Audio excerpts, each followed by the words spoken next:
Everyone, we wanted to take a quick moment to thank all the listeners, the viewers, and of course the patrons out there. The team here at Vector Sigma hopes that we can bring a little levity and a distraction from the weight of the real world. Time is always precious, but that has become even more obvious now. We want to say that we really do appreciate everyone out there that's spending their time with us.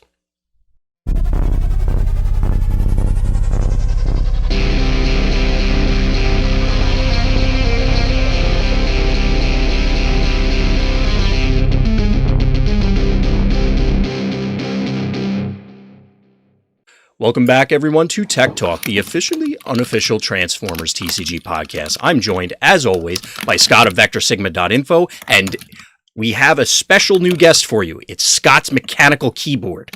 Is everybody excited? Sorry. Yeah, that one I had to throw in there. I had some other intro planned, but as soon as that started happening, it went bang, right out of my head, and then it was good enough.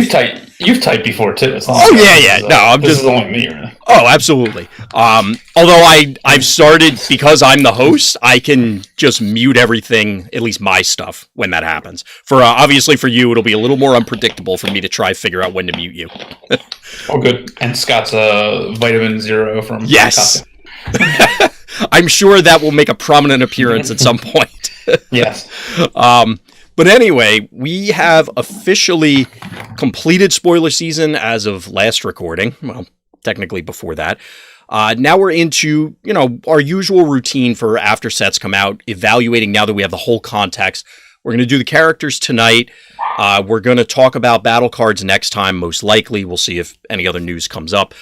But we're kind of in an in-between for a couple parts, and that's why there's honorable mentions up at the top. So first thing off the bat is the head characters. Outside of Clobber, I think you put it pretty succinctly, Scott, like they're not really built around to the level that you would think of for a traditional character.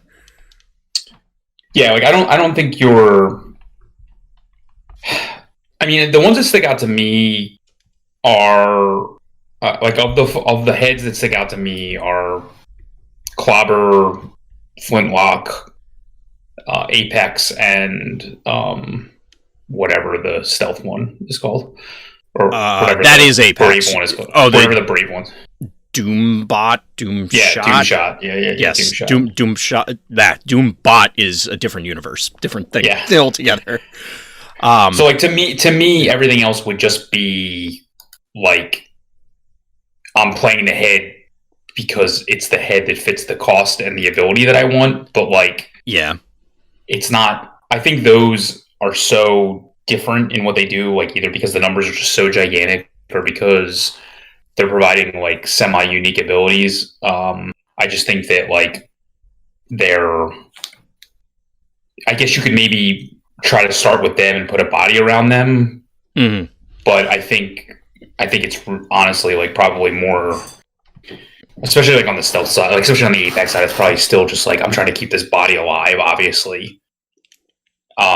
Yeah. But I guess the other three, maybe you could just be like, I'll just stick a giant body with Brave on it in front of people, or I'll, makes sense. But the other two are basically like have more use when they pop off. So you're building for a longer game with them. You do account for them, but I don't think you're going, well, Flintlock's going to carry the day. Like, this is my deck. It's just Flintlock happens to provide, and I mean, it's a walking body armor, but one that also has a body armor innately. So I think they're, as strange as it may sound, maybe on the cusp of being built around, because those 3 and 4 star heads are where you really start pushing it. Because just by virtue of the star costs, like that's an entire character in a lot of scenarios, so you have to build around it to some extent. But it's not build around in this is the genesis of a deck, where when we get into characters in a few moments, that's more where we're going with it. Yeah, I think I agree with you that like the absolute one that sticks out from that sense is probably Clobber, and I haven't built a single deck that involves Clobber, so it's hard for me to say. So I definitely have some that are on the drawing board, but they're all like 20 card shells kind of thing. Mhm. And I can't quite fit because it's like, oh, this will be really awesome. And then I get 20, 25 cards in and go, I don't know about this one. So it remains to be seen. But aside from the heads, the stratagems are another category that we're trying to work out offline how we're going to handle them because, well, some of them are not so hot. It's probably a significant portion. That being said, we're going to cover some of them today just as they're all the non-body characters have them, so they're going to come up. Mm-hmm. The one thing I want to say real quick is that we've had 2 to 3 weeks worth of experience of actually. It's definitely different this time around, playing with the cards. So we're trying to come at this from. I guess a lot of these are the decks that we've put pen to paper and put printers out there to actually try with, and they're the ones that we're trying to focus on early. So basically they're where we're putting our effort. So if somebody doesn't show up here, it's probably just that we didn't find a home for it yet. Right. Yeah. As always, these are our initial thoughts given the context that we have at this point in time. Clearly, things are going to change as we dive more into the cards. You're not going to pick everything up immediately. So, right. So I just wanted to get that out of the way so people have some context with the quote-unquote honorable mention section. The other thing that I guess we could throw in here is Fort Max because, I mean, by definition, he's built around, but he, like Metroplex and Triptychon, we'll say, they require some very unique things. So within the context of here, we're going to skip him for now. That being said, we're going to go, and I was mentioning this before you joined, Scott, before the official recording started, that you had sent these to me in a particular list. Now, was that I'll let chat guess based on what they can see, but was that a power level thing, how you're excited by them? We're going to be starting off with the Skyshadow pieces, which is actually one of my contributions, but when we get to the ones that, well, to be perfectly honest, we overlapped a lot this time around. Did you, because the list is defined in a specific order right now, was that power level, or how did you set that list up? I mean, I guess it's power level. It's the cards I'm using the most often or feel have the most either deck defining traits or is that Fangry, I guess? Yeah, Fangry. No, it's Fangry and then the new Fangry. I was telling Chad I have a lot of toys and props today. It's either the ones that I find myself gravitating towards most often because their raw power level is very high, or they're filling a need that I feel like there is for the specific deck that I'm trying to build, but that they have multiple builds that I'm contemplating with them, Gotcha. Which means to me that I feel like just mathematically they should show up the most often and therefore be the most represented in the metagame, because they can either show up in multiple decks or because if I have 3 decks for them to begin with, one of them should be good. So there's a chance that that'll happen. So gotcha. All right, we'll see if Jack can guess the order in here. I think it's pretty obvious if you look carefully at the list. So the first one up that, like I said, this was one of my contributions, although I know, Scott, you had some ideas for these guys offline. Just they might have pushed to honorable mention status otherwise.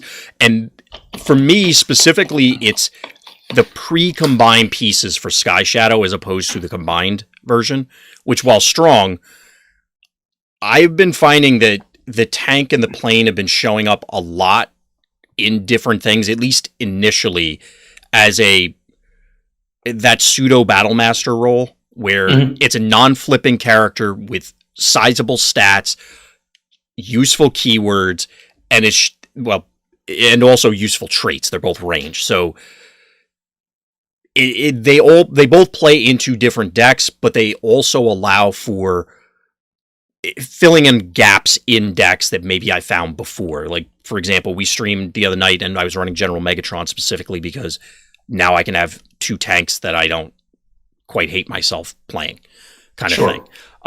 Similarly, Skyshadow, I think, is a solid body for aggressive builds in that 7-drop slot if you specifically want a larger attacker other than, say, Fire Drive, or you specifically want a Decepticon, or you want a plane, or you have to have, like, we're hitting that saturation point with a lot of characters where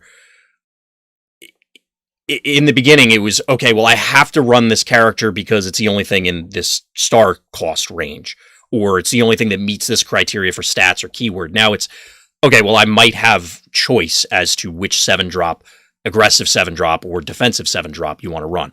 Before it was defaulting to Sentinel Hot Rod. Now you could run the tank instead, depending on faction, depending on traits, depending on flip density, depending on etc.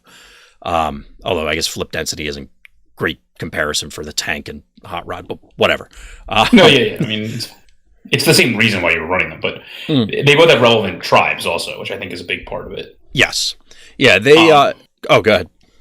The only caveat I'll say, though, is that, to be honest with you, like, we haven't played enough decks with belligerence and yes, and hostilities that, like, really, I think, hurt both these cards pretty badly. Yeah.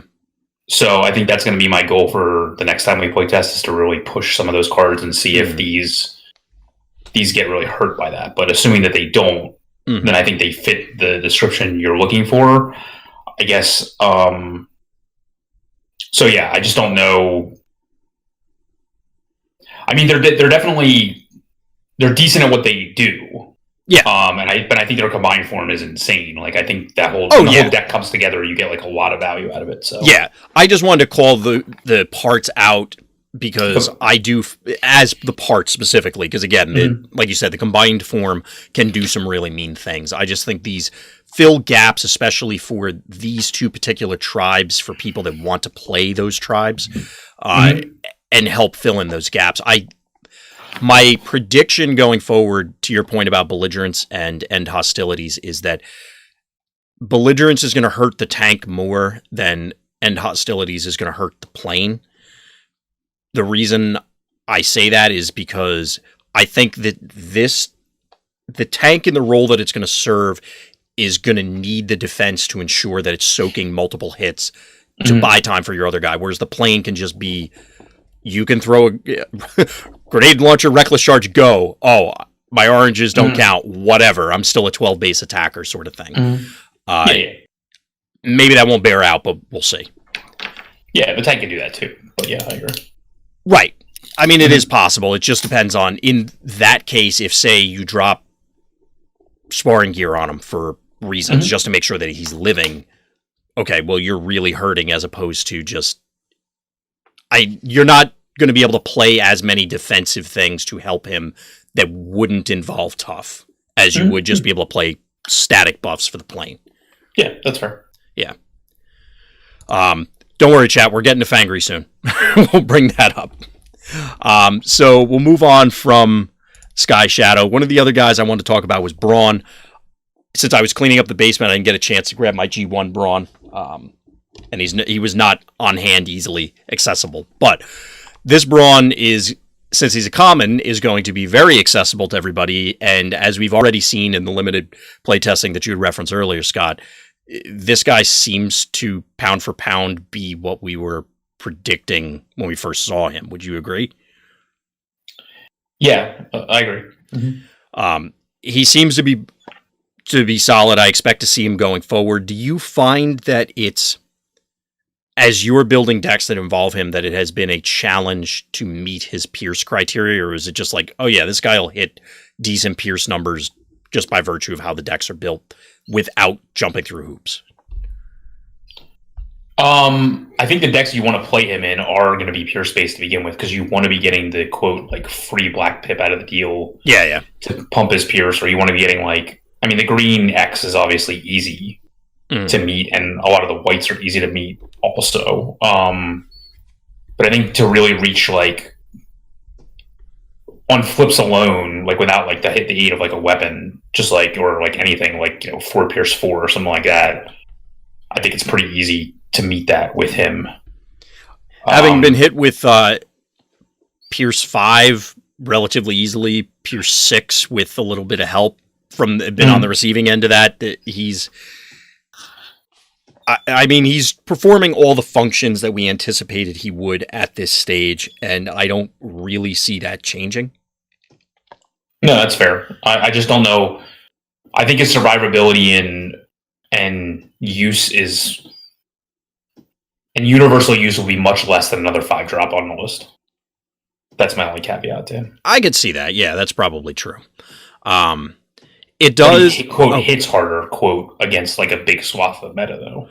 And that's the thing, is that as I'm going through and building lists right now, and this isn't necessarily a specific Braun thing, but one of the lists I had on a few weeks ago when we were on stream over on the Vector Sigma YouTube page, that it was the Windsweeper deck, and it was just very durdly, which for people out there that aren't familiar with originates in Magic, I assume. That was the first place I heard it, like everything else. But it's just, it durdly describes a deck or a play pattern or whatever that just kind of does stuff, but never gets there, never does anything ultimately of value.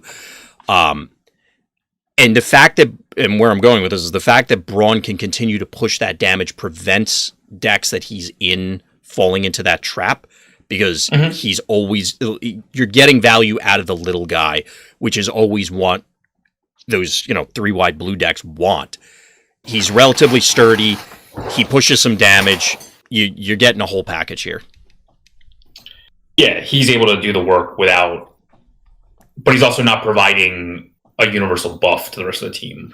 Right. So there is a factor. So. There definitely is a trade-off, but you've said it many times before that a lot of this set fits into certain slots, and if that's what you're going for, great. You're reaching for this guy immediately, and that's something that I do appreciate with a lot of this set. Yeah. So moving from Braun, this is another one that I had added on, which is Gears, which I think was probably hitting your top 12, 11, something like that, Scott. Yeah, it's just no home is my issue with him right now. And that is an issue that I've run into as well. But the main thing, aside from the irritating flips on him, I've been leaning into different stuff with his stratagem. Like I said earlier, we would call out some of these. The ability on the stratagem seems too strong to ignore. But again, 8 stars with that makes it super awkward. Does he have to be non-KO'd for the stratagem to work, or is it just like a universal ability that just happens the rest of the game while he's on the battlefield? Okay. Yeah, so you would have to go through some effort to protect him, hypothetically, but his 3 defense, so it's fine. Yeah, it's also a matter of, I don't offhand. I mean, yes, you're gonna. Well, I guess here would be the obvious bashing shields, potentially batons into your stuff that you're defending against. Those are the obvious ones. So he does do some things to protect himself to an extent, but I don't know if that's really what you want out of your mediocre, like we were talking about before, that you could end up in this situation where your middle guy is not doing enough. He's disrupting your opponent, but that's not losing as opposed to winning. So, right. I mean, I don't know what deck I can build where my 7 or 8 drop is and I guess adding the stratagem really helps not have to flip as much, because you're basically shutting off such a huge amount of upgrades that you don't even, what are they going to play, like a bashing shield to get +1 and it's an armored plating? Are you going to flip to put that back to your hand? Probably not, right? Yeah. So at that point, I think the stratagem helps his flip density, but puts him in a different star cost. So there might be something there where I probably haven't been looking at him enough with the stratagem to where, like I said, if you're shutting off all these abilities, are you going to care about a hovercraft that doesn't do damage? You're only going to care about the real weapons and the real armor at that point. And if you're shutting them off, then if you're shutting off all the other ones, their decks are not usually built with that many pure number based aggregate, other than grenade launcher and if people still play erratic lightning, there aren't, all the other ones are basically just played for value. And if they're losing all that come into play value, or you're completely shutting down like extra padding and things like that, then like he may not need to flip as much, and that helps his playability, especially because I haven't had that many decks where like I want my medium guy to be the one I'm flipping all the time, and if I am, it's usually for something better than this, because like it's his flip to alt is the bounce one thing, but when his flip back to alt is what? Flip to body. Flip to bot is the bounce, and then flip to alt is you can move and upgrade on their guys. Yeah. So like, I mean, you probably won't need to do that as much if you just get the stratagem, which is like, shutting down all that coming to playability anyway. So right, or attachability, whatever you want to call it. His home right now is kind of elusive. It's funny you mentioned extra padding because Chad is right. There is a token combo reference in here about just hosing that portion. Get that out of the way. I do feel that I don't know it. To your point about the grenade launchers and stuff, a lot of power that is judged for the aggro builds, or even finishers and control decks, the stats are good enough that they could get by with just like maybe disrupting them with the stratagem doesn't matter. Obviously, it hurts them, but I don't know if it hurts them enough. It's tough to make that call just because we don't know exactly what his home is yet at this stage. I mean, he really hurts Bashing Shield, which should help your control deck. So, I mean, like... Right. So there is that, Yeah, but that's the premier example, is it... Sure, they would love to enforcement batons your guy, your thing. Does it... I don't know if it matters that much given the context of you spent 8 stars to stop that thing. So it's not, that stuff is turned off and you are still running Galaxy. It's like, okay, you have to make concessions with the rest of the team. So I guess we'll have to see.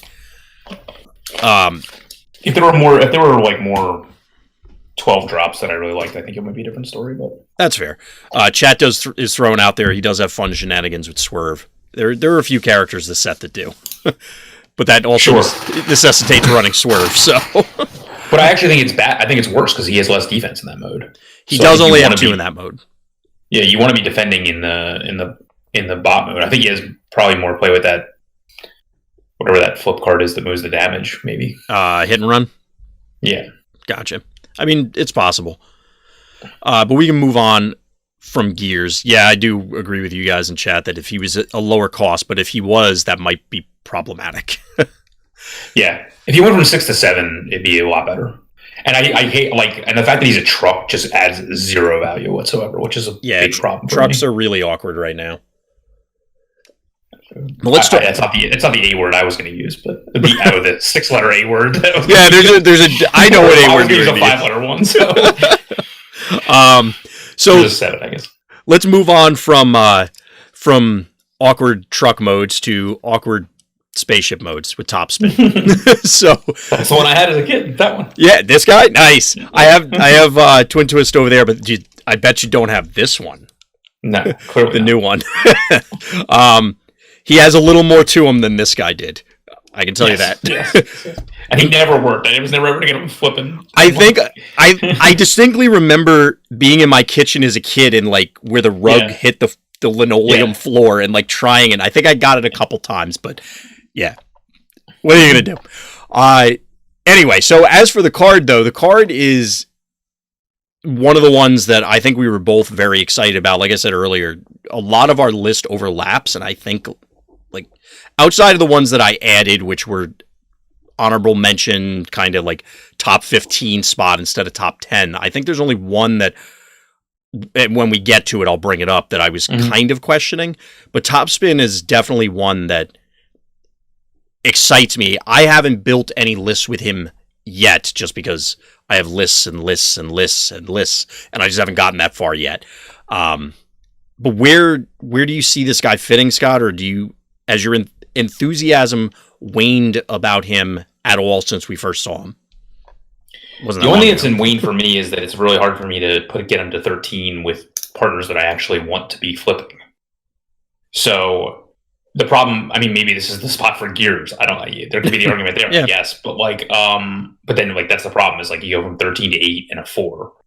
So like with the stratagem, like that's part of the problem. So I think my issue is being able to get clobber on him and then getting value out of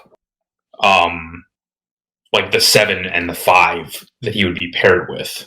Right. But other than that, that's where I haven't found the home yet, is because, and it's the fact that he's a specialist, so like your main character not being ranged. And in an obviously blue deck, because and that's about it. That's about it. Like that's my only negatives with him. It's just that I have to find a partner at. I mean, if you run him at 10, you obviously really open up like the floodgates as to who you can run with him. You know, like because if you pair him with like General Optimus, he gets like tough even more. Like it's just a clobber at that point, for example. Like right, but you're forced to run a 4-drop. Like these are places I just haven't gone to yet, but like that's probably like some of the places I want to go to, because a lot of the like if he costs 10, you want to go like 10-10-5, or you want to go like 10-8-7. Like again, it can be difficult to find who you want to be flipping constantly in that slot. Yeah. There are a bunch of, I was looking at it for other reasons. There are a bunch of other reasons, being other characters and other decks, not specifically top spin focused, that there are a number of 8-drops that want to be flipping all the time. They don't necessarily pair with him. I'm thinking like Wave 3 Skywarp, Trigger Happy. Trigger Happy, yeah. Trigger Happy probably being the better option of those two, but well, maybe not. But there's an argument for either. But yeah, you definitely end up in this awkward star cost range where even there, if you went with top spin, clobber, 8-drop, you're now at 21. Right. And then, or even if you didn't do clobber, you did flintlock or whoever, you did... Well, you mean flame out? Or flame out, yeah. The appropriate one. Mm-hmm. The problem then is, okay, you now say if you run Trigger Happy, you don't get access to Heroic Spotlight. You don't get access to Confidence. You don't get access to, whatever else happens to be there. I'm finding that with a lot of these characters in general, and it's playing around with all the different permutations of the bodies and the heads. Some of them just end up in really weird star costs. And going back to our earlier point with the honorable mentions of, it's coming down to, well, I'm going to have to shave this just to make the head fit in this star cost because I have to. Yeah. I think the problem I'm having is that the medium-sized guys that I want to fit with him are also a lot of times not ranged.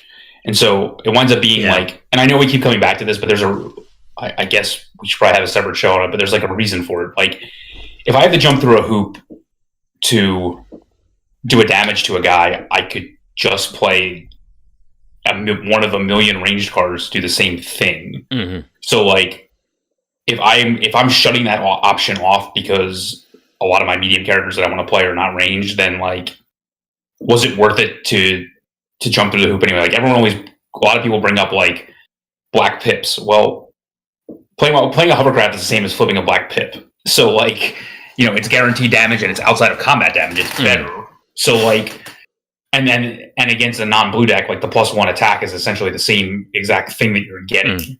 So against a large swath of decks, Scott, you're a precog because chat was bringing up Horrible as the best partner for blue-black. And exactly. So what happens in that situation? That's the problem. Is like I totally agree with that, but the problem is there's no range character. So like you're giving up.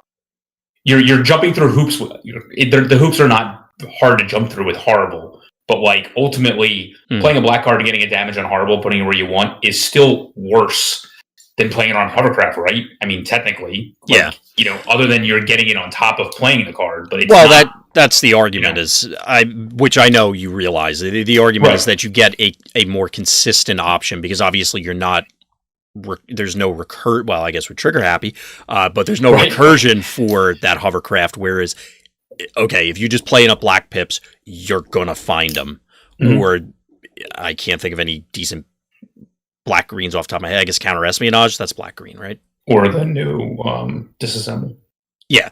So you have some options to try and do something on that end to get the consistency, and then obviously him starting with bold 3. Okay, you're flipping minimum 5 cards, probably 7, because you're gonna have some white pips, I assume. But even in 5, you could end up with a decent Pierce value on top of the burn. But that goes back to your argument of how much effort are you putting in to end up with the same damage total, because I've found that with a number of other builds, not to digress again too much, but okay, I jumped through all these hoops and it's like, great, I have a ton of direct damage, but overall on the turn, I've still done 3. Right. Because now my combat step is irrelevant. Exactly. And there might be something there, but yeah, he's he's making it a little awkward, kind of like the charge mechanic. It's just not quite working yet. Maybe it'll get there.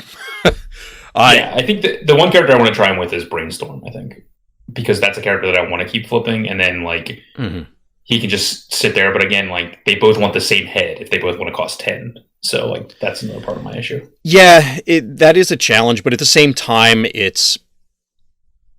I think it would be fine. And then you, as far as the head perspective goes, and then you're already running double Titan Master. So, like, that's a lot of bodies. Oh, yeah. So, yeah.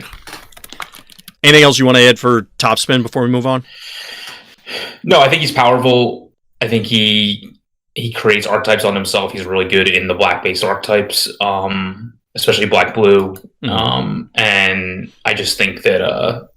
I just have to find the right home for him, and that's why I have him on the list, because I think he can. A lot of these characters are build-arounds. They're not like the support guys. Like, some of them are, but a lot of them are build-arounds. So. Yeah. One thing I'll add right before we move on is I think anybody out there, if I told you, which do you think we have more of? Black oranges or black blue cards? They're going to say, we have more of black oranges. It always surprises me and it shouldn't, because I've looked it up 1,000 times now, how few quantity-wise, before you even get to playability, black-blue cards there are, which makes sense, but it's still I'll just play it black-blue for anything, whether it's top spin or otherwise. That can be more of a challenge than you might think initially, without delving into just straight black pip cards, which isn't a problem, but it definitely changes the numbers. It's because those pips go together. Exactly. You want to be defending and then swinging for damage. So yeah. Exactly. That's why. But it's like I said, it surprises me that just quantity perspective how few there are.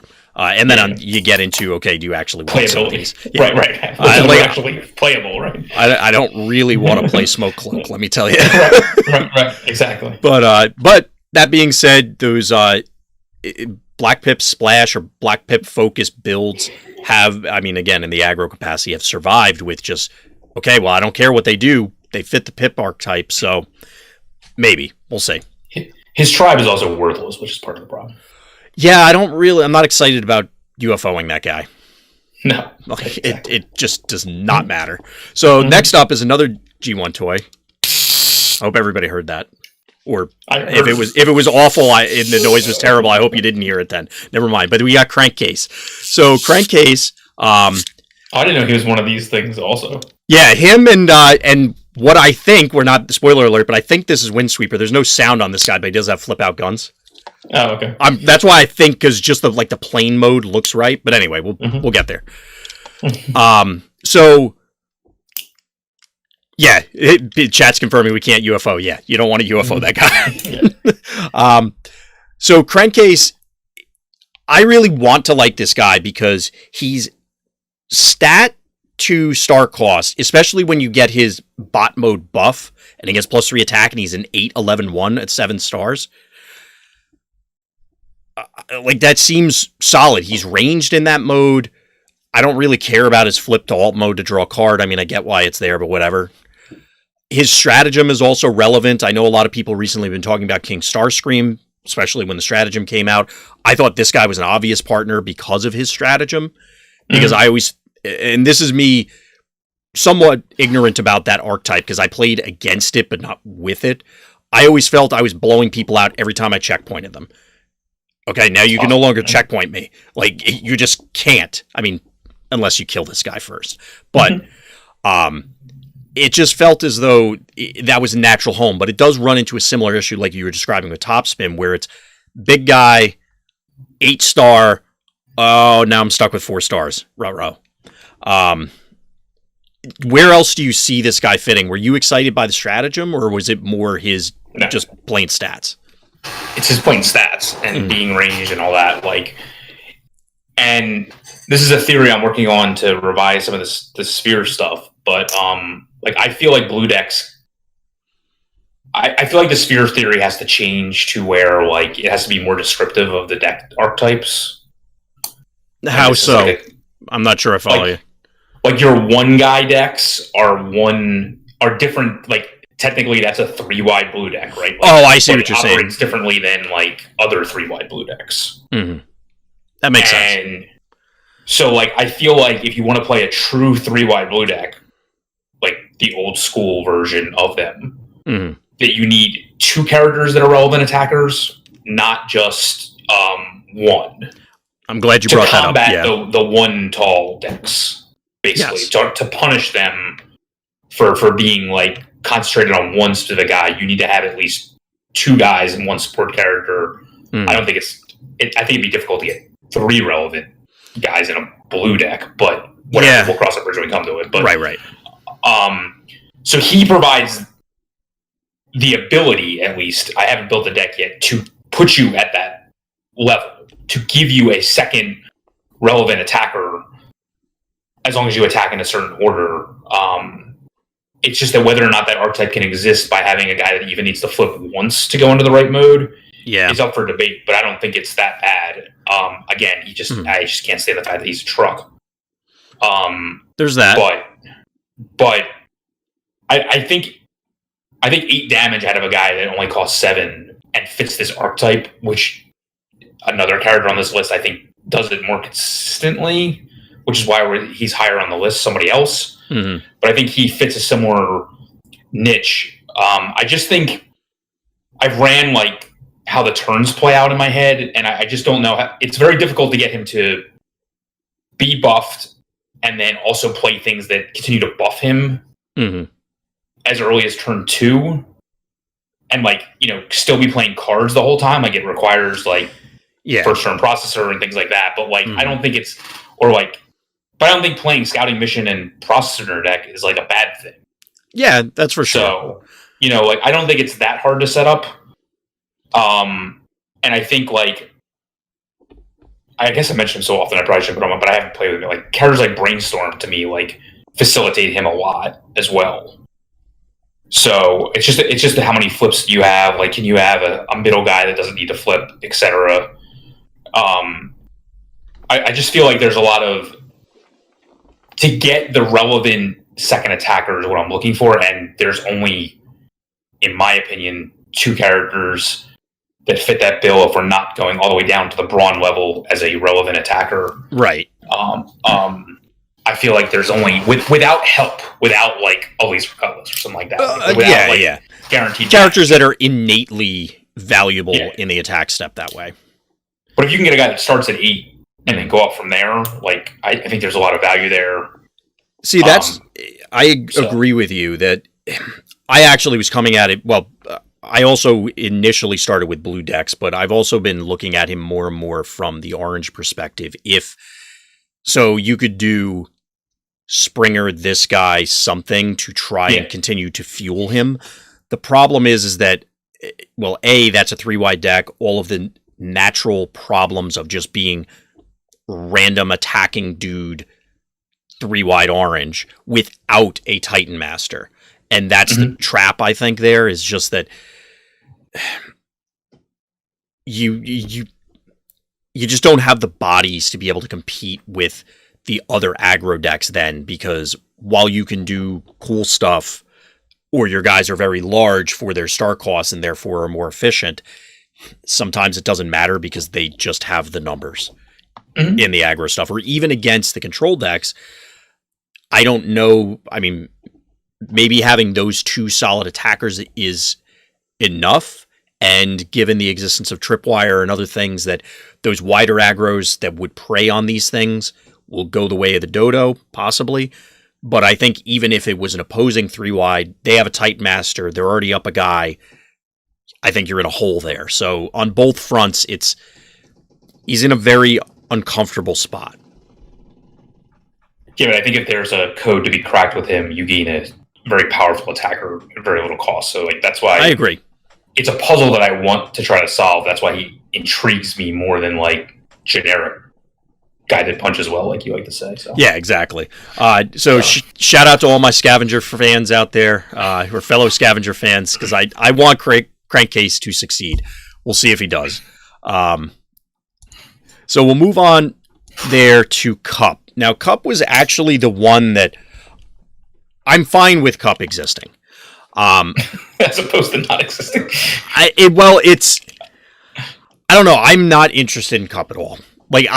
It's weird because I can definitely see the things that he would play in, and I don't know. I just have no interest in playing that deck, which I guess is part of the reason why I'm sour on him, which is silly because he still presents a whole lot of valuable things. Mm-hmm. I also think, and nobody out there take offense to this, but the Cup meme went on way too long. And as a result, I just don't care about Cup anymore. It was funny, but then it was one of those jokes that is just man, that's just pulp at this point. It's not even a dead horse. I just think he has too much value. I just think yeah. I think turning your KV crashes into 3/1s, into essentially +3, mm-hmm. Deal 3, take 1. The one shall stand swing is just insane. But then the fact that he flips the Vaporize, I think, is what a lot of people forget. Yeah, it's definitely which is strange to say, but it's definitely an easily forgettable flip because everybody's focused, I think, on the new mechanics, mm-hmm. being the Titan Masters or the Wrecker interaction, which is something I want to ask you about in a minute. The flip to Vaporize is pretty significant. Yeah, I mean, maybe this is the home for Topspin then, because he's a. I was about to ask you that. Yeah, he's a wrecker. So the question is, do you foresee him as the sole wrecker, or do you foresee him as facilitating? Do you think there is a wrecker build? Because that's something. Because that's something I haven't. It was on my early list, obviously, when we first had Cup as a preview. It was oh well, I got to remind myself later. Check out wreckers when we have the full set. Well, now that we do, I mean, all the nonsense reasons that I said earlier discouraging me from building around Cup, but I don't know. I don't know. I like that he has the innate tough one. I like the flip to Vaporize. I think that while the Came-In Crash interaction is cool, I don't know that it's enough.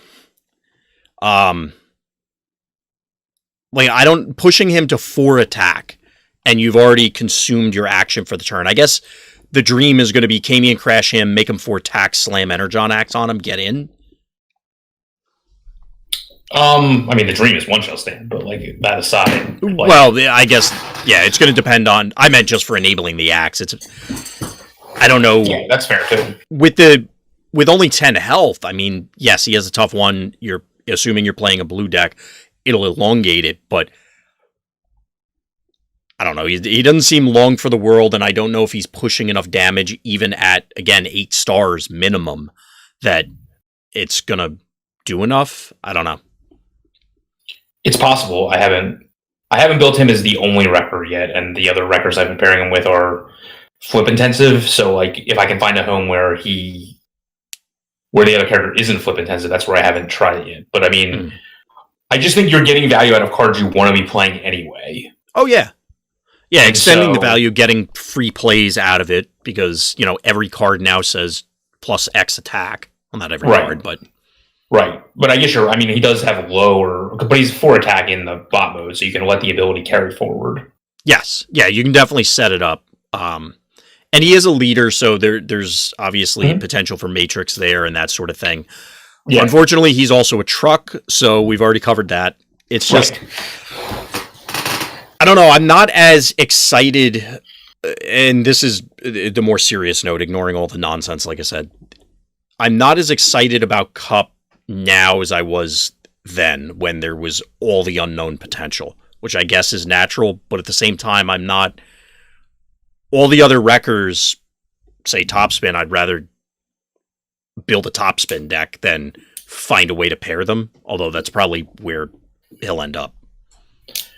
But I think if you just are putting all those cards in the Topspin deck anyway, he might fit the bill as this second decent attacker.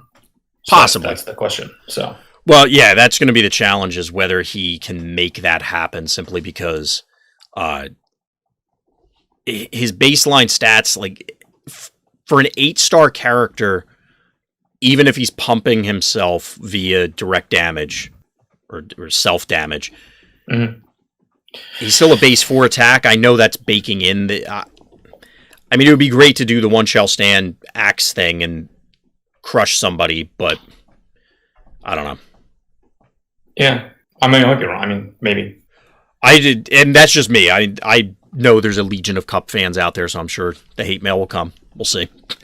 I just think the flip to bot mode is just too much value to ignore. So. Oh no, for sure. He's definitely on the radar. He's just, like we talked about, that this is the only one where I might have rearranged things for pretty much the rest of it. It's I think we were in agreement. So let's move on from there to Bludgeon, which I don't have a prop for because the only one I have is one of the movie toys, which actually looked like Bludgeon, like skeleton face and everything. But anyway, so I haven't. It's funny, as the set came out, all the Vector Sigma guys kind of gravitated to all their different things, and I definitely, and I'd have to ask the other guys or you, Scott. It was very much, like, I know Scott's going to be building with this, so I haven't even really looked at Bludgeon, even though it's something on my list to try. So tell us about Bludgeon. Has he been living up to the hype? Do you really like him still? Do you feel like he's lost value? How's it been going? I like him. I think I just have to find either adjust the decks that I've been playing with him or figure out, like, I've been playing him in orange decks, but figure out if there's blue builds that are just as effective, even though he only has 1 defense in the mode you want to be in. It's just that you're getting, like, there were times where I was playing, like, it was just insane, like, some of the turns I was having. It was like, play Acadian Crash on that guy, -1 defense.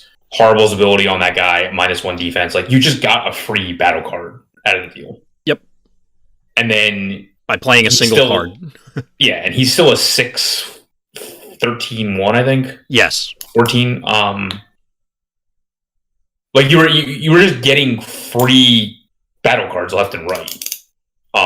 Very easily. And I understand that, like, it's technically, like, it's the Horrible that's allowing it, but, like, that's okay. Yeah. So it was just just too much value to ignore a lot of times, but because what that allows you to do is I don't have to play Bashing Shield this turn because you're -2 defense. So, like, you've negated whatever it is anyway. Right. And again, I didn't put enough belligerences in my deck, which might have been part of the issue. So I'm going to fix that for next week. But, like, I just feel like there's just too much.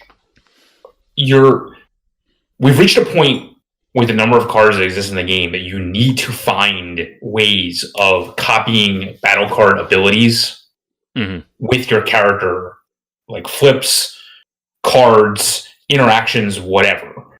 And the fact that this, again, like, is semi-armor removal, like, built into what you already want to be doing, to me just saves a lot of deck space and things like that. Right. So, yeah, I was going to ask you that, but you already got to that point. So yeah. He, I still like him. It's funny, we were just talking about Cup and Acadian Crash, obviously enabling him.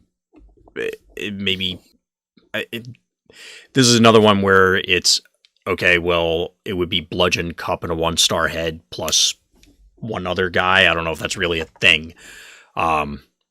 Chat's throwing out battle patrol, but I think that actually illuminates one of the issues, or not issues with this guy, but one of the challenges that the battle patrol doesn't do enough on its own. So, like, sure, you ping, but you have like a 1-attack guy.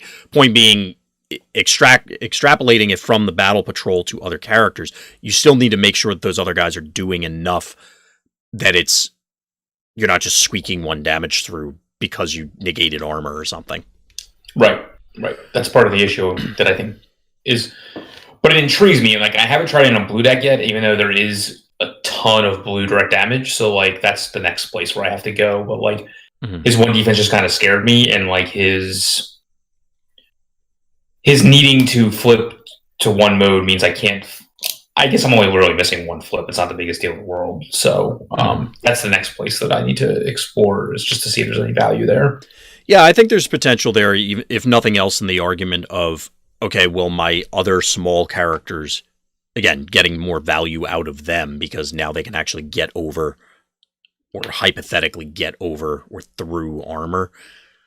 If they have enough bodies, maybe this is a home for Crankcase, because then he's a threatening enough attacker. But we'll see. The deck I had, again, without belligerence, was very good against other aggro decks because of this. Like, they basically just, like... You're always one-shotting them? They just had no defense ever. So, like, any built-in defense was just completely irrelevant. So there was definitely value there. Gotcha.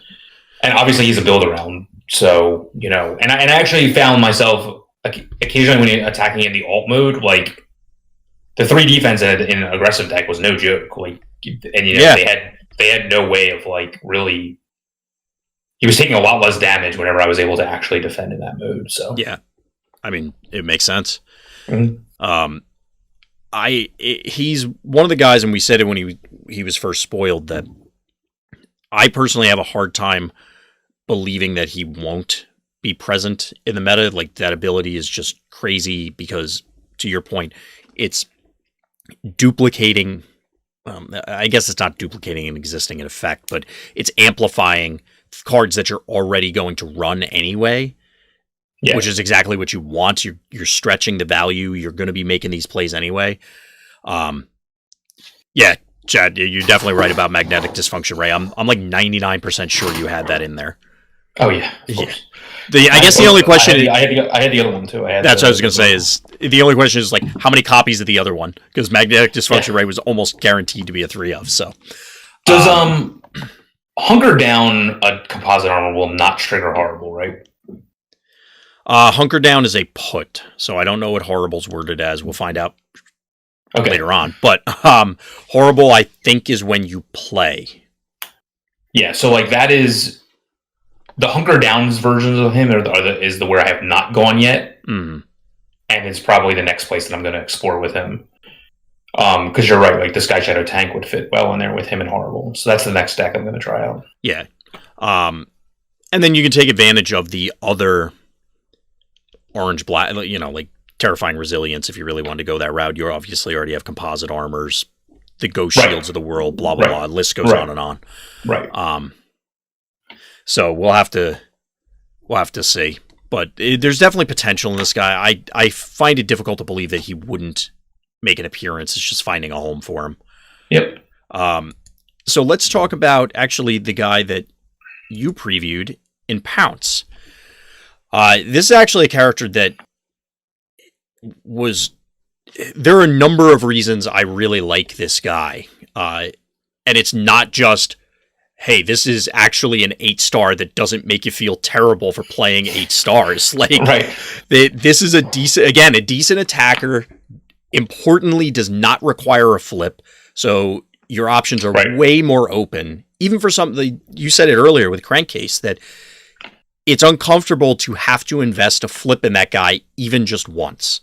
Mm-hmm. But Pounce doesn't care about that. Pounce is just like, I'm getting in there. So, although I can't help but look at the color scheme and think 6-shot, but anyway. Yeah, I agree. Every time, and especially because 6-shot has the wolf mode, and this the panther or whatever large feral cat it's supposed to be. But anyway, aside from your initial thoughts when he was previewed, what else have you learned or excited about from Pounce? The Spymaster's Ruse is a permanent +2 on it. Yeah, we have learned that afterwards, and that is a good card for Pounce. Let me tell you. That when you did that the other day, okay, so here's a question I get to ask you when we were playing. Were you ever, like, I don't know what secret action you had down there. I don't think we ever actually activated it. Would you ever have activated it, or are you planning on, like, do you picture it's primary laser you can't interact with, basically? I mean, the one game, it was heroic resolve, so I certainly would have used it to keep a guy alive if I needed to. Fair. But that was like the dream scenario, and like the other game I put in hostilities underneath it, and then you weren't playing an orange deck.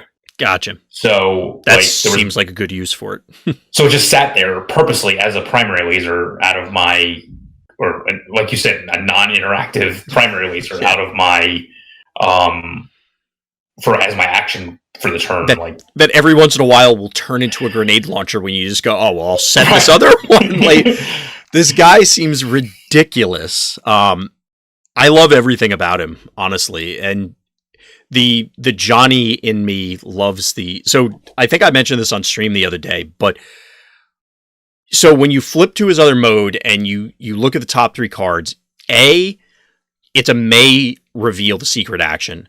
So if you want to, like, if there's not a white pip in there, you could keep a double blue, which I think you did at the time, keep Heroic Resolve on there, or you can set up all those cards where it's, I mean, you wouldn't be able to do it with Beachcomber in the same turn, but anything that cares about what the top card is, you know, like, oh, I'll rearrange it and then play Field Communicator on this other guy to play that thing off top like Shockwave does. The fact that you can rearrange things in any order, granted, given the rules of this game, because of combat, it gets difficult to take really mean advantage of it, but it's something to keep in mind. Oh, and by the way, he has 3 defense in that mode, so he never dies. Yes, right. And he has like a ton of health, so. Yeah, 12 health is pretty solid. Like, I have a hard time saying anything negative about this guy. Well, I mean, this completely fits the bill of what I was saying earlier about getting a second attacker in a control deck out of your mid slot. Absolutely. That you're not embarrassed by. I mean, this guy was starting at 7 quite often, like without even you're advancing your board by playing a secret action that's going to keep one of your guys alive and getting a +2 out of it. So it's like there was no downside whatsoever. So exactly, and that's calling back to Crankcase. It's like this guy does just everything you'd want a Crankcase to do. Just about. I mean, yes, Crankcase will be an 8 with his ability. Pounce is only 7, right? But he's probably 9. Because, you know, you'll Spymaster's Ruse at some point. That's clearly going to be in the deck. One of the thoughts I had offline was trying to explore orange options with him, because he is a Decepticon. They do have a double orange secret action. There are other playable orange secret actions. I'm thinking like Bolster, things like that. Yeah, Bolster would be a good one. My challenge with it, and especially with Spymaster's Ruse, Bolster gets a lot more value. But my challenge on that front is, and this is just an open, I don't know, I legitimately don't know yet, of if you're investing your action phase for the turn in playing a secret action, which is, I mean, yes, even the score could do damage, but you're not doing damage in an aggro deck with one of your plays. Right. Is that too much of a hindrance to make up for the fact that this guy, you know, like it was a small leap into battle the turn this guy attacked, sort of thing? I don't know. I guess if you're setting up multiples or even a Spymaster's Ruse and just making this guy a 9 attacker before you play your upgrade, that's fine. But again, that's probably 3 white orange, may or may not have a Titan Master, may or may not have other stuff. It is another idea I want to throw out there because it's something I'm looking into. I think the Spymaster's Ruse play becomes more difficult because you can't afford to take up somebody else's action phase. Because I was Spymaster's Rusing just like on turn 1.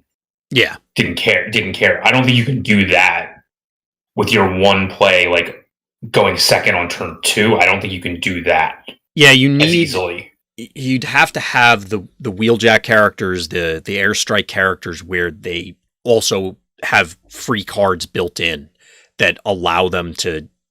If they missed a play, it's fine because wheeljack already has a supercharge built in, or the airstrike patrol has a hidden like +6 attack, or like. But it's still not ideal when unless you really feel like you're going to overkill somebody. It's still rather just do more damage. Yeah, exactly. I mean, I agree with you. That's exactly. I think the orange deck becomes more difficult because I don't think that there's all that interesting orange secret actions that you can play. I think the best one you could probably put out there is Jam Signals or Bolster. So I think you can play both. And I guess you're right. Like I guess you could have it even the score just sitting there, and then technically it's always going to get value. Yeah, because it's a assuming you Spy Masters ruse it, but right. The double oranges also play into, because if we're talking a hypothetical 3-wide orange, I'm currently of the opinion you have to have a Titan Master, minimum 1 in that scenario, because otherwise we beat that horse to death before. If that's the case, then the Fangries of the world get more value because you just have more double oranges for them to go find. Yeah, those sort of things. That's true. And then presumably if you stay Decepticon, you get your Villainous Spotlight for even more double oranges. Like there are ways to do it. All the while, assuming the stars work out, of course. If the stars align, then you completely dodge tripwire with this setup as well, outside of the Titan Master heads. So maybe there's something there, but I agree with you. I think it's too early for me, certainly, to tell at this stage whether this hypothetical build hits the damage thresholds to fight the blue decks. Because I just wonder if you're actually advancing your board, right? Playing a secret action that you may not get to use, because the orange ones you can. Yeah, you might just play Bolster out there without it. Yeah. I mean, I'd rather play Bolster for the turn, assuming I have Force Field in hand. Well, even outside of Force Field, Bolster has other value. So even against control decks, if you Bashing Shield on their turn. Sure. That's relevant because then now you get your upgrade play back. So, but it's now trading, you're getting power and you're losing consistency because you have to combo these things together. Right. There aren't a lot of orange secret actions that are just like, bam, like I can just play them. Right. And always get value. Out of them. I mean, the blue ones, you can always get value out of. Yeah, I was looking for the, chat's bringing up Hold the Line. I was going to mention that one because that's obviously going to show up. I forget the name, but there's one. I can't think of what it's called. It's defensive something or other. I think it's an orange pip that gives your guys +1 defense. Yeah. So but if it turned out that there was a break point, because the other caveat here is, like you said earlier, is it worth giving up a Spy Master turn to get the secret action out there, or is everything, all of your secret actions are just bad leaps, and then it doesn't matter because it's just, we talked way back when about Press the Advantage. If it was just +2, is that good enough? But are you now screwing with your other character turns because half your actions are secret actions that do nothing on their turns? Right. That's where I think it's probably not going to work out as well. Right. But maybe, I don't know. I mean, regardless, Pounce, like I said before, I don't really have anything negative to say about him because he's just, there's just too many things. It's funny, his wingspan is just like, okay, sure. Well, you guys are clones? I'm not seeing it. I don't get it. But we'll move on from Pounce and actually close out this first portion of this week's recording. As we usually do, we're kind of long-winded, especially about characters that we're excited about. But please stay tuned for part 2, where we cover the remaining characters that we didn't quite squeeze in to this part. As always, everyone, thank you for listening, thank you for watching, and please tune in next time for more Tech Talk.